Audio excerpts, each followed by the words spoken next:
Hello, everybody, and welcome back to Soulcreek. We just left off where we came clean to Logan, I think, and we're getting ready to go to talk to the auto monks, if I remember correctly. It's been a few days. uh, anyway, I've been wondering, where do you go when we're not talking?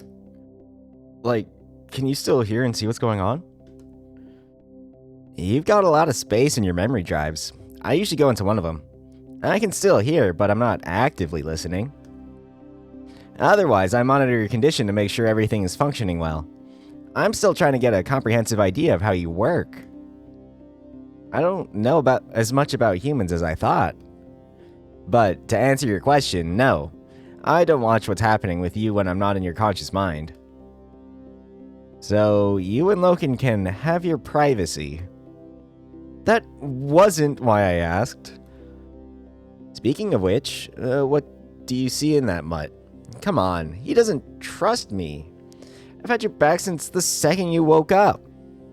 He seems to trust us now. You! He trusts you. He doesn't trust me.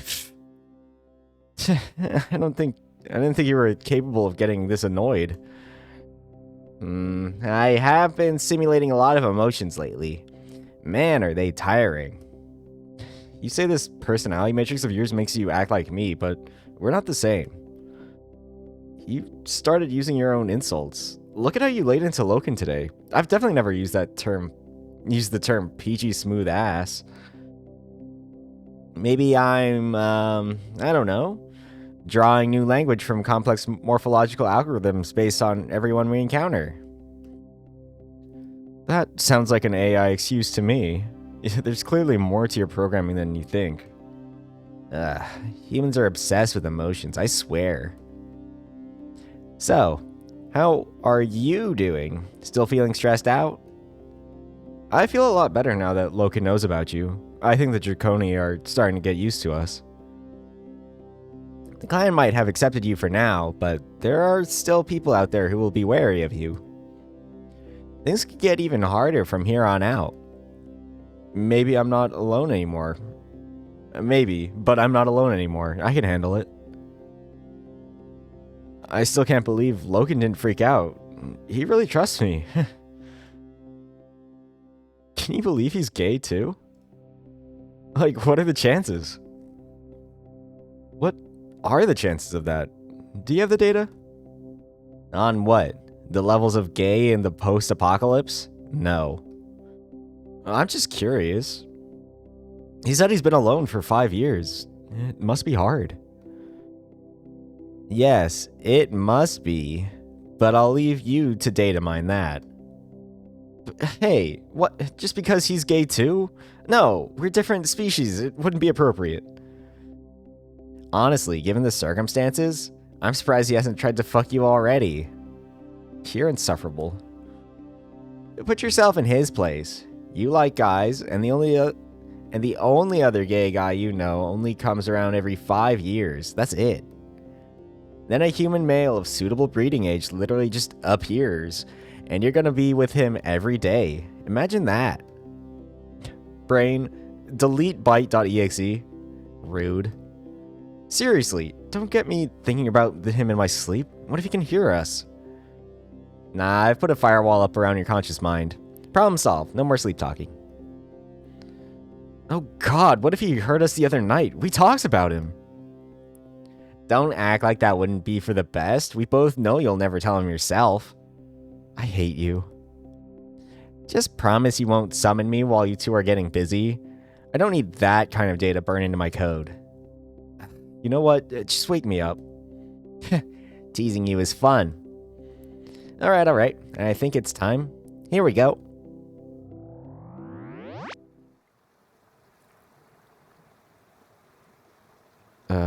A fish? No, wait. A dragon wearing boots? I don't see it. Those bits at the bottom are the boots. The shape on the left is the mouth. I really don't see it. What do you see then? I only ever see ones and zeros. Oh, come on, that's not all you see. No, really, they're all around me like raindrops. Look, there some go now. Wee, look at them. Aren't they cute? Knock it off. That makes me dizzy. Hey, new game. What shapes can you see in the ones and zeros? Funny, funny AI. Real funny. Lighten up, Alex. You need to relax.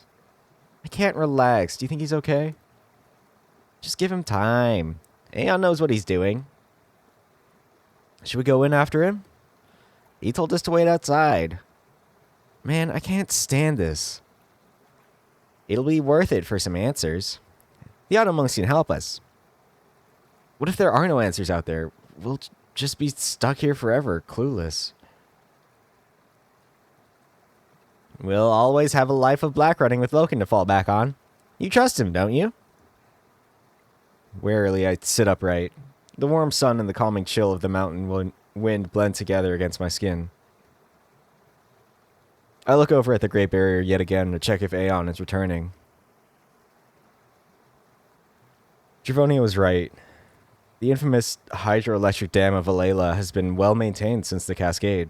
It's surprisingly small, but apparently its interior extends into the adjacent mountains.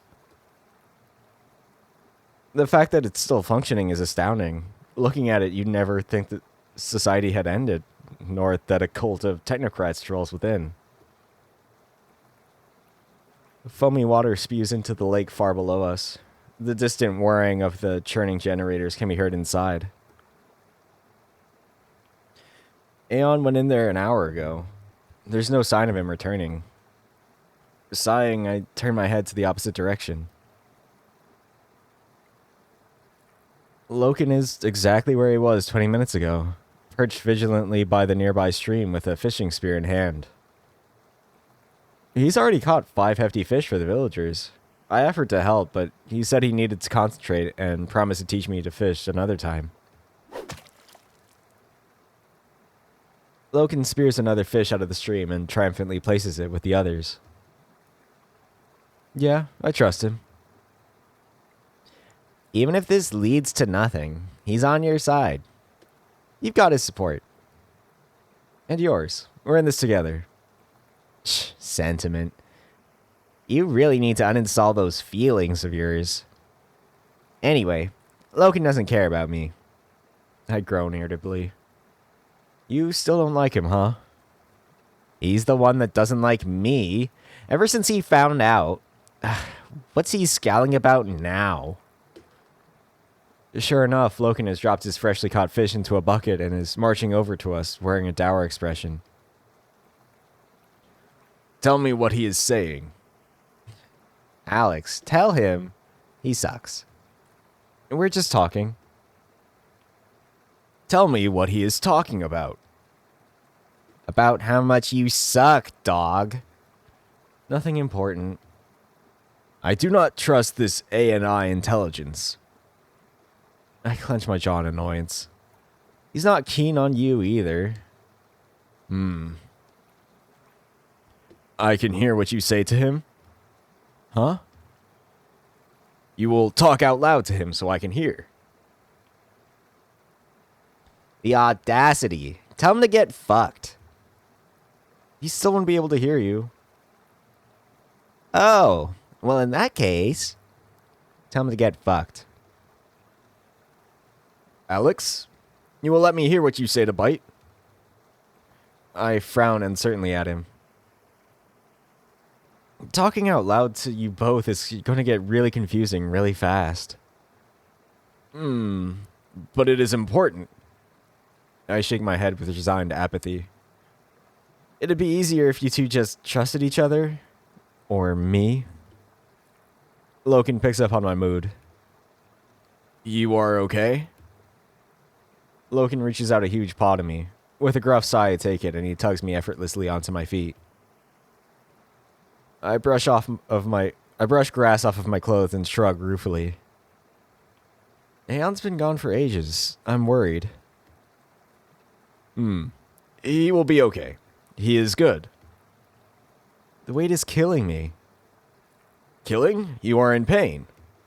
Oh, I don't mean actually killing. Just, I don't like the weight. He looks perplexed. I chuckle. It just means I'm nervous. Okay. We will find out where you come from, Alex. You and Bite being at each other's throats isn't helping. I'm the one who has to listen to you both. Going by his guilty expression, he at least acknowledges my annoyance. I turn and stare at the Great Barrier again. There's still no sign of Aeon. Loken follows my gaze and grumbles irritably. We will find no answers here. So you keep saying. The Auto Monks will ask a favor of us. They will then ask another, and then another. We should wait until it is safe to return to Devil's Crag, where I found you. There we will find answers, not here. Aeon thinks this is worth a shot. Devil's Crag isn't an option right now. He growls, glaring at the Great Barrier. You really don't like the Auto Monks, do you? They are greedy and they are selfish. They wish to control everything. I am here because I am responsible for you, and to ensure Aeon is safe. I watch him carefully, remembering what the mole told me about Loken's childhood. You never mentioned that Aeon was like a father to you. Loken smiles and his tail starts to wag. Since I was a boy. From what I've heard, you were a nightmare when you were a kid. Come on, don't give me that look. I didn't mean anything by it. That's just what people said, even Aeon. I made the wrong decisions frequently. Before I can question him, he gestures to my belly. I will check your wound. I twist and tug my hoodie up, giving him access to my lacerated side. He places a paw at my side to steady me as he peers down. How does it look? The salve we have applied has worked well. You will be able to move normally. Worked well is an understatement. There's absolutely no pain, and the wound looks weeks old rather than days. What the hell was in that stuff? Only the shamans know. Loken lets go of me, then steps away to fold his arms. We will continue your training while we wait for Aeon. Right now? You must learn of the 4. You have only been told of 2. I'm gonna have to get my head around this 4 ideology if I want to survive in this world. Alright, what's the next one? Today we will discuss vigor. It is not like wit or guile. That's the one that keeps us sane in the Black Zones, isn't it? It is this and more. Vigor is strength of the body. A Black Runner must frequently defend themselves and demonstrate great endurance. Vigor is also a strength of the spirit. Strength to endure the Black Zones. To protect your mind, you must attune your vigor to the Black Zone. I'm not sure I understand.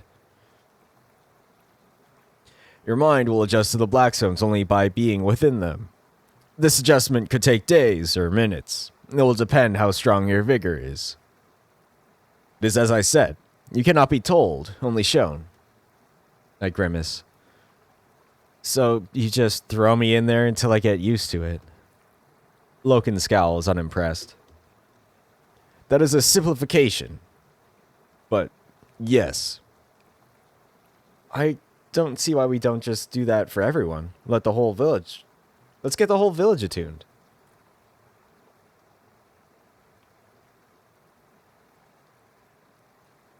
Only those that share in the Black Runner's lineage have vigor. Without it, the mind will bloat. This is the path of joining the informed. And the informed sound a bit like zombies. He cocks his head in confusion. Zombies? You know, like Walking Dead? His ears flick and his vacant stare continues. Never mind. I'm not sure what kind of fighter you're expecting me to be. I'm tiny compared to every other biped. I think you are tougher than you look. Taki will train you to fight. You will be agile and cunning. I must also assess your stamina. As a Black Runner, you must run great distances over dangerous ground. You must climb great heights. Well, I won't need to breathe when I run. And Bite might be able to help with the physical stuff. His expression darkens. Do not use Bite to help you. But, no, this creature cannot be trusted. He's been helping me all along. He's the only reason I passed your guile assessment. Then you cheated. I narrow my eyes. No, because Bite is a part of me. It's not like it matters. Taki spotted us anyway. Bite and I need to figure out what we're capable of. I'm still getting used to... I'm still going to use him whenever I need to. Loken grumbles, but I fold my arm indignantly at him. You'll have to deal with him being here. You can't have me without having him. We will see. I will assess your vigor soon. You're not going to make me humiliate myself in the village again, are you? This assessment will be different. I will run, and you will keep up with me. That's it? That is it. Are all acolytes trained this way? Was he? How did you become a Black Runner? I was chosen young. I had 12 years at the time. As a child, I did not speak. I displeased adults. They would shout at me. I would run from them. I ran far, but they would find me and continue shouting. Next time I would run further. When this still was not enough, I ran to the black zones. My eyes boggle. Weren't you scared? I sensed the danger. It did not deter me. My vigor was strong. My mind attuned quickly. One day, hiding in the zones, I was located by a black runner. She was kind. She convinced me to return to the village. The next day, she asked that I return to the black zone with her. She assessed my vigor. She decided I had strong affinity with the four. She asked the chief permission to be my mentor. Was Dravonia chief at the time? No, but her predecessor agreed. To have one of your own trained as black runner is considered an honor. I was suddenly perceived to have value. I was happy. I wanted this role. It was my path. Who was your mentor? Her name was Aya. She was fierce, but compassionate. She taught me well. 6 years later, she declared that my training was over. I remained with the Draconi. I had nowhere else to go. His face turned sad. What happened to Aya? A fever burned through her swiftly. She did not survive. Oh, I'm sorry. I did not handle her loss well. Good things also happened. Dravonia had become chief. This was good. She was always tolerant of me. She defended me from the other adults when I was a child. She taught me self-control through discipline. I became better at talking by copying her and Aya. I also had Aeon. He taught me compassion and patience. These are lessons I will pass on to you. I smile. He's a pretty sweet guy behind all his insecurities. Well, I'm only human, so I just hope I don't disappoint you. You will not. For now, you must learn to shoot. He gestures over at the sizably long sack he brought along with him. All morning I've been asking what's in it, and he's refused to tell me. Take a look.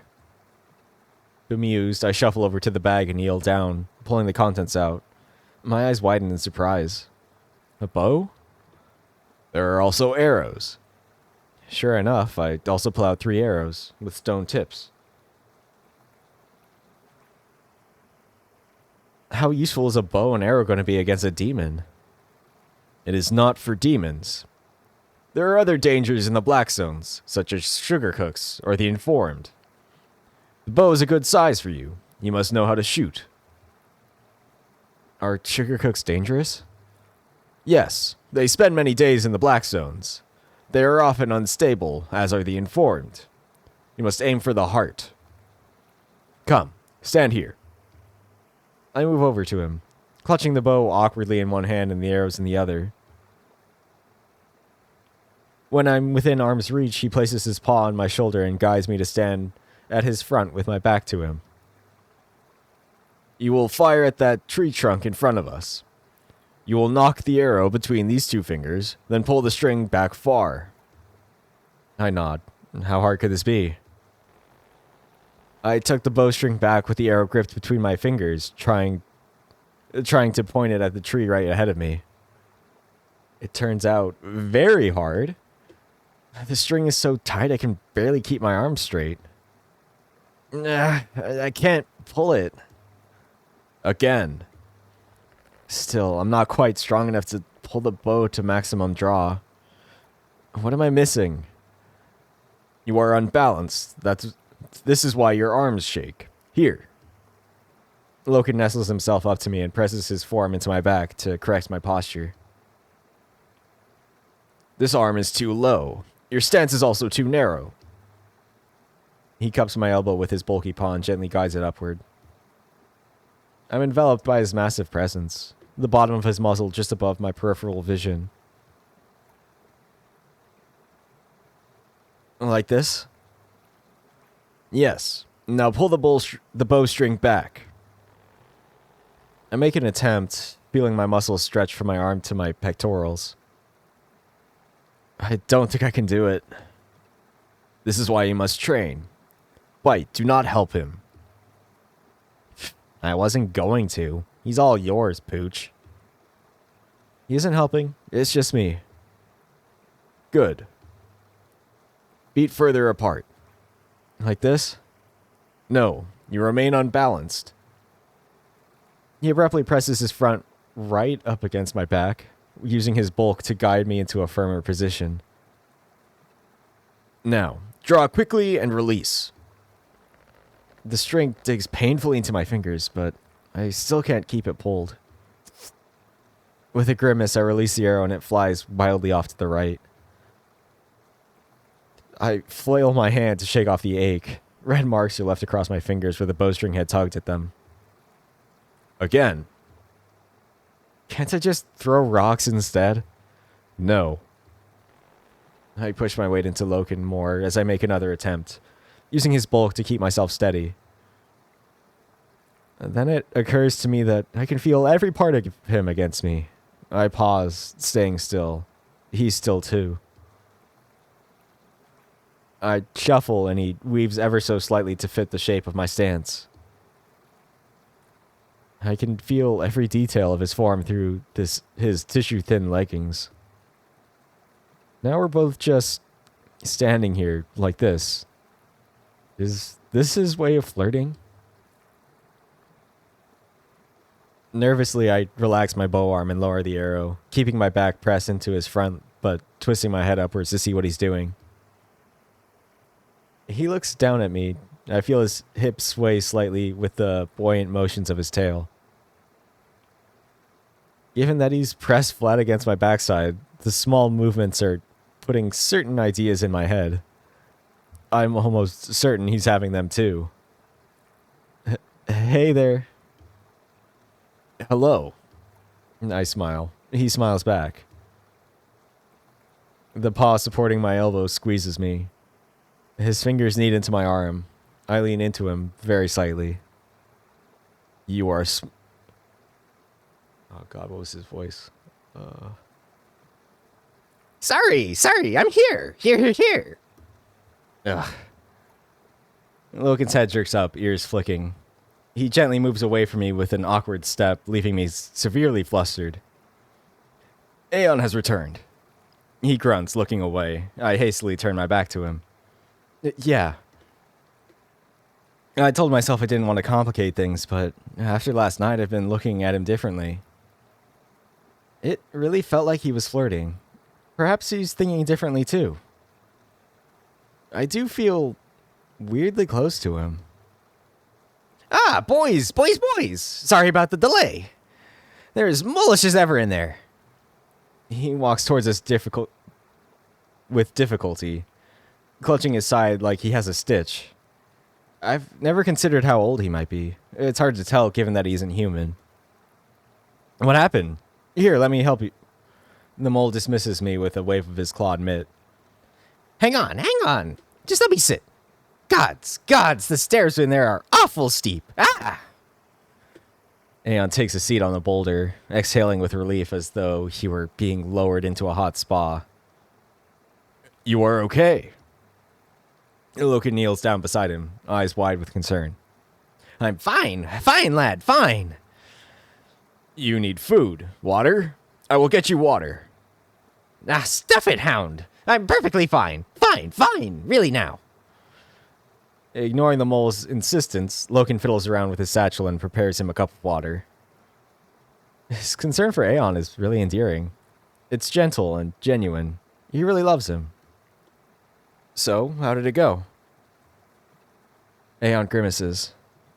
To be honest, lad, they weren't all too pleased to see me. Your father was there? Of course not, daft dog. He died years ago. Wait, your father was an auto monk? I thought you were one. Aeon chuckles. Loken hands him a cup of water, which he takes in spite of his earlier protests. Not quite. I was an orphan, see? All auto monks are orphans, see? One of the monks found me abandoned by the Great Barrier. Oh, he could have left me out to the wind and rain, but no, they took me in. Taught me everything they could. I suppose they assumed I'd join their cult when I came of age, they did. But there was no law forcing me to stay, so I didn't. I don't think they expected that. Were they angry? No. Not angry. Disappointed, I suppose. They didn't understand why I'd refuse. Well, I wanted to help people, I did. In my way, not theirs. I had to find a path of my own. And so I have. Loken sits cross-legged on the ground. I copy him, and we both peer at Aeon hopefully. The auto monks will see Alex. They will see him? Of course not. My face falls. You asked them of the pod I found Alex in. Aeon sighs. Loken, I'm telling you. They wouldn't say a thing to me. I told them everything. I said we have a human right here from before the cascade. Told them he'd been asleep in hibernation for centuries. They weren't interested. They weren't. Why not? It's not their problem. It's not. They only care about preserving knowledge, Alex. And since you have no memory, they have no interest. Helping you doesn't serve any purpose to them. Unless... What are their terms? The mole grins. One step ahead of me, you are. They always want something. Quite right. Today's no exception. He turns to me. If you do something for them, the auto monks will hear you out. But that doesn't mean that they'll help. It just means they'll listen. A favor just to speak to them? Loken rolls his eyes, face flat with annoyance. Then they will then ask another. I hum thoughtfully. Is there another option? Oh, we could walk away. But to solve the mystery of your origin, your condition, we'll need the auto monks on our side. We will. You'll never know when you might need their knowledge, their equipment, their insight. If anyone has answers, it's them. Trust me, Alex, trust me. Fine. What do they want from me? Oh, no. They want Loken. The hound's grimace turns sour. Tell me. The rhinestone dish. Apparently it's been turned on. At that, Loken's ears flick curiously. His annoyance morphs into gentle bafflement. Explain? Aeon shrugs. They don't know. They want you to find out why they do. They'll not meet you again until the coming draconian indulgence is over. That gives you plenty of time. You've lost me. What's the rhinestone dish? Sorry, Alex. I forgot this is all new to you. There are 2 old Zephyr satellite stations in Alayla. One of them, the rhinestone dish, just went active by itself. I frown. It just switched itself on? How? The mole gives me a pointed look. That's what they want Loken to find out. The rhinestone dish is north. Loken taps at my shoulder, then points off towards the distant mountains. My gaze follows his gesture. Beyond those peaks. That looks pretty far. It is not. We will be back before tomorrow. I gawp at him. I'm going too? The rhinestone dish is within the black zone. You are coming. Whoa, hold on. I'm not ready for that. You must attune your vigor. I don't know what to do. You will stick close to me and obey my instructions. I look at Aeon, half hoping he'll convince Loken it's a bad idea. Loken boy, maybe keep Alex at home, if anything happens to him. He is coming. It is his path. What if there are demons? There may be. You haven't taught me how to fight them. You will not fight. You will flee. This isn't a good idea. I have no idea what to expect from the Black Zones. All I know is that they're full of cryptic hazards and permeate constant dread. Loken gets up to his feet and offers a hand out for Aeon to do the same.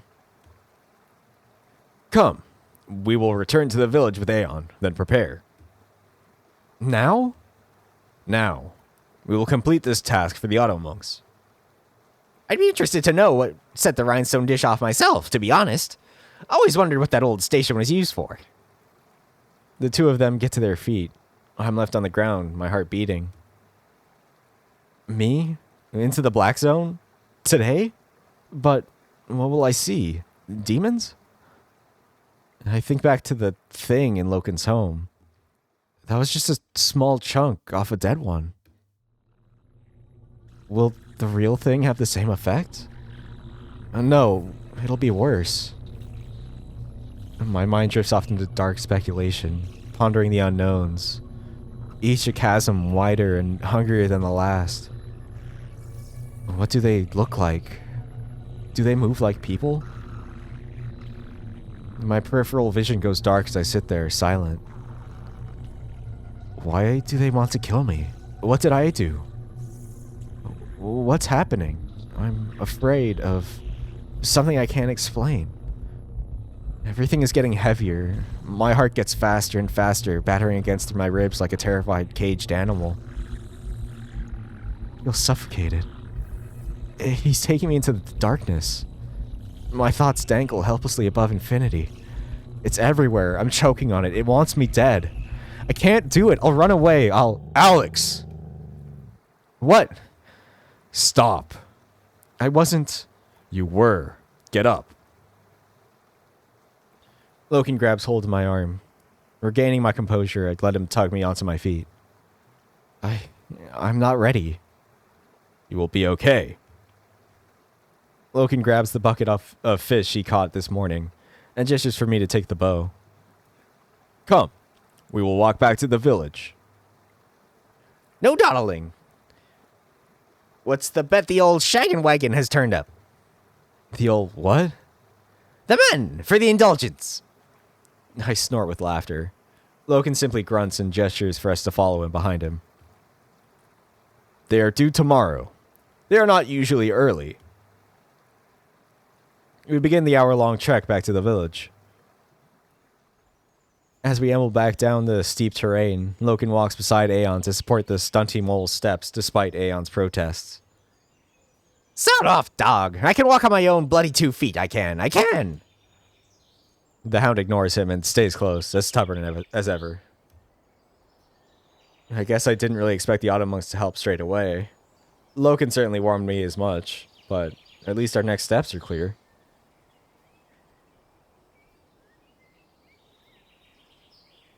Loken, what does the rhinestone dish do?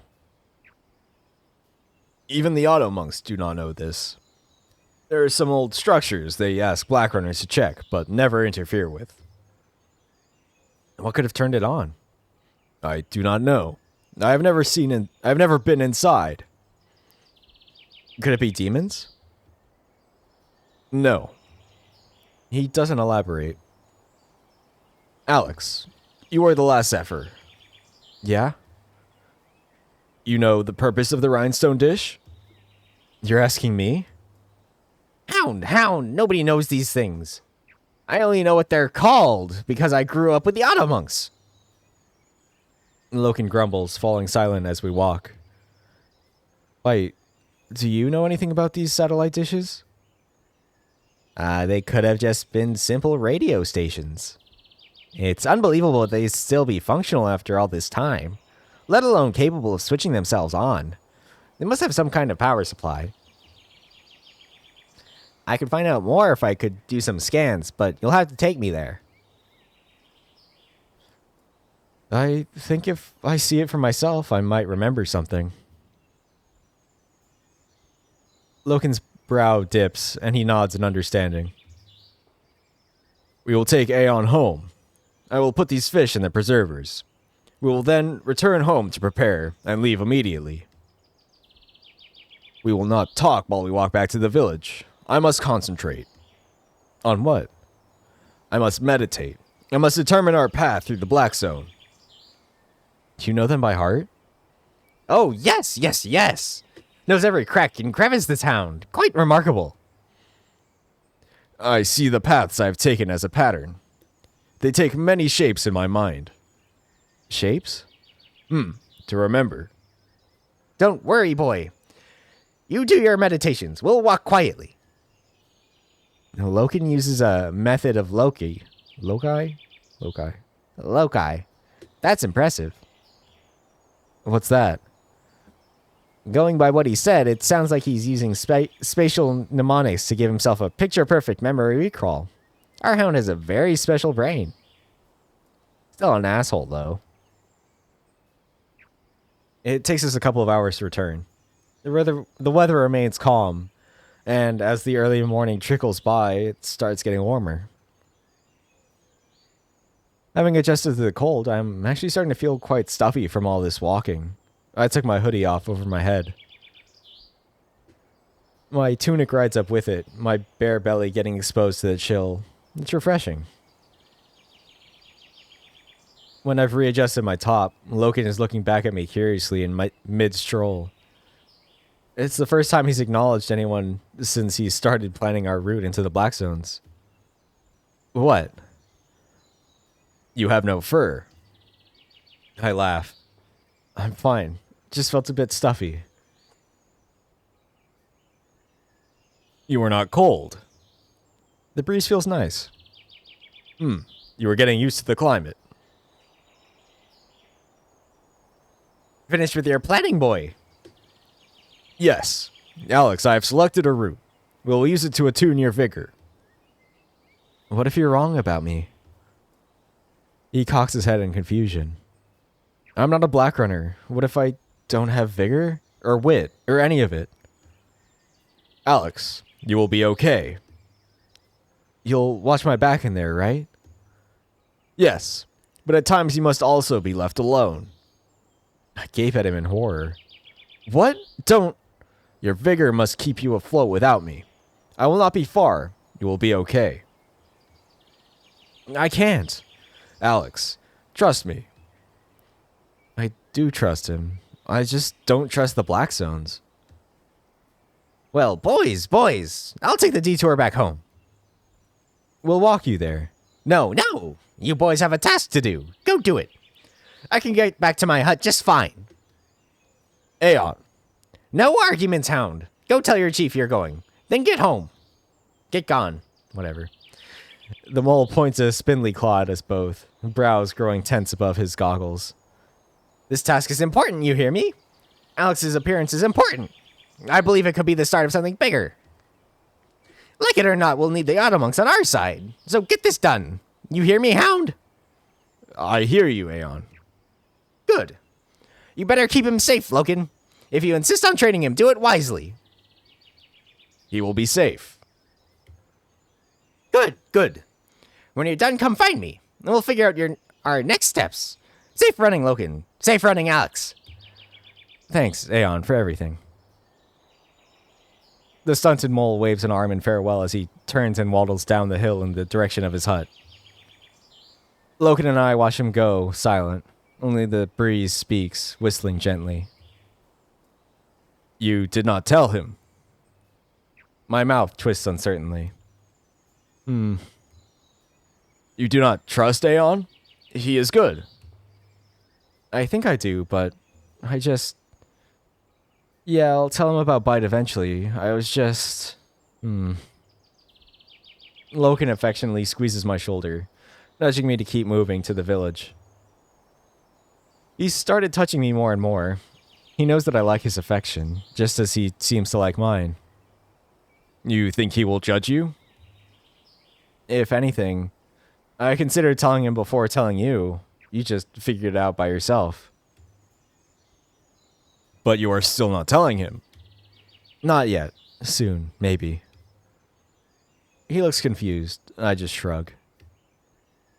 If people misunderstand what Bite is, I could be in danger. Loken hums in agreement.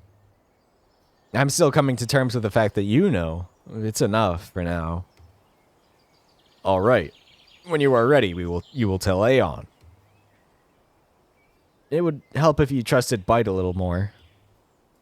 If the infamous scowl returns. No. He's... Come. Today we are Black Runners. We have a task to complete. And off he goes. I follow, grumbling. Maybe I can prove him wrong today somehow. When we arrive at the village outskirts, Loken halts suddenly. His nose twitches in discomfort. What is it? A familiar scent. He breaks into a jog towards the clan. Immediately on alert, I jog after him. At the outskirts of the village farms, I join his side and take in an unusual sight. Half a dozen carriages have been parked, each laden with exotic supplies.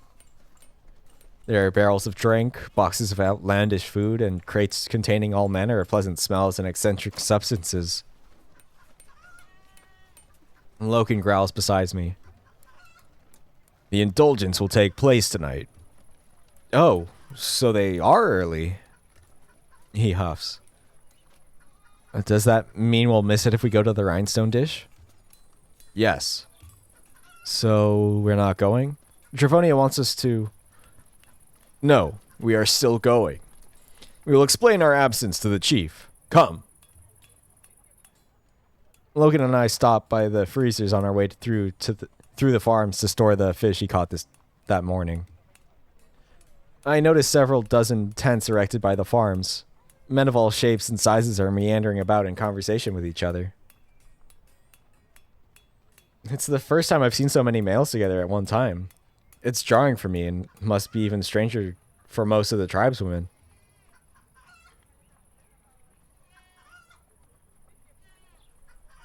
They clearly take good care of themselves too. The guys are pretty hot. I spot one of them, a hefty leopard with a staggeringly attractive form, wave at Loken in greeting. The husky returns it, though stiffly. Then the man's eyes land on me and his brow tightens in confusion. I look away, the familiar intrusion of bewildered stares making me uncomfortable. They don't know what I am. You are mine. That is all they need to know. I scowl at him with a sideways glance. We've been in a public space less than a minute and the mine behavior has already started. I really want to figure out what's behind it, but his issues seem really deep. You okay, big guy? Yes. I'm not your property, remember? Relax. He falters and quickly takes a step away from me. I am sorry. It does not mean that. I move closer to him, reclosing the distance between us. What are you worried about? He stares at me, unsure how to answer. I promise I'm not going anywhere, okay? What's on your mind? Perhaps it's too soon to try and discuss his troubles. He doesn't really know how to process them. Assurances from me don't seem to make any difference either. He's already proven that. It's like throwing a stone in an ocean. I decide to try something different. You know what? I actually appreciate it right now. The way people look at me freaks me out. You are uneasy. A little. Could you, walk closer to me? So people see I'm with you. You are meaning this? Yeah, I mean it. His tail starts to sway gently. Okay. He steps even nearer to me, our arms now brushing against each other as we walk. This is too close. I snicker. This is fine, but as soon as I need space, you need to back straight off again, okay? I will do that.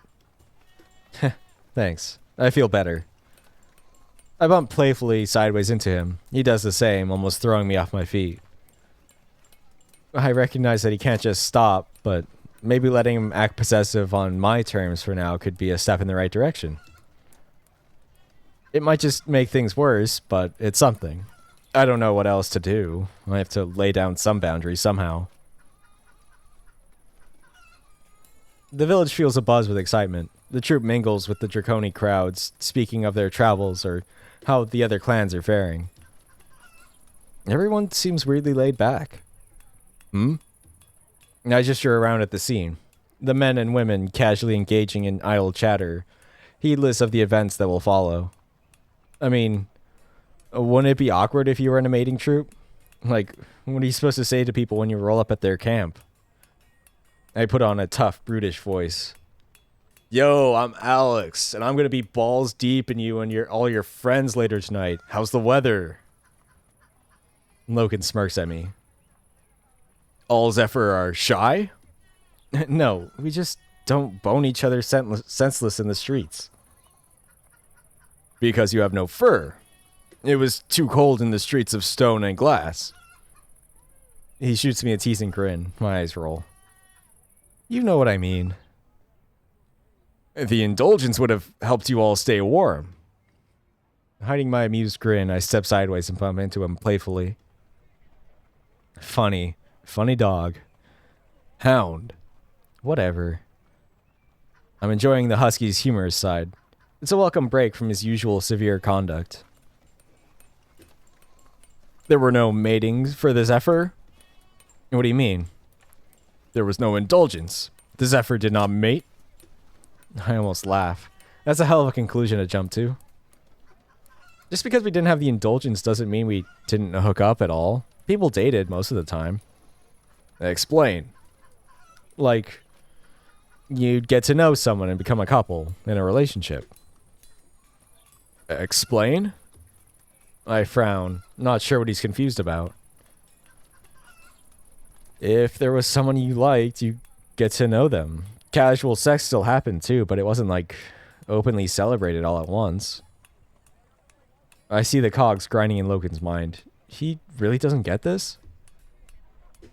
Humans are all modest. No, we're not, You guys don't have relationships at all? I am confused. This is not mating? No, but like dating. Couples? Long-term companionship. Nothing like that? Lovers made at the indulgence. So there's no marriage or anything here. And there's the look again. Is the indulgence literally the only courtship process here? Or is it just the language I'm using? So, if two people get together at the indulgence, that's it? They don't stay together. When the night ends, the mating troop leaves. Lovers do not stay together. I assume he uses the term lovers as something more casual than what I had associated with. What about, like, if they didn't leave? Would you, stay with someone after? You know, keep mating with them? Form a bond? Bond?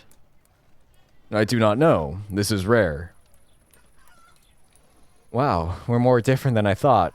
Maybe flirting with him is a bad idea. It'll just lead to misunderstandings.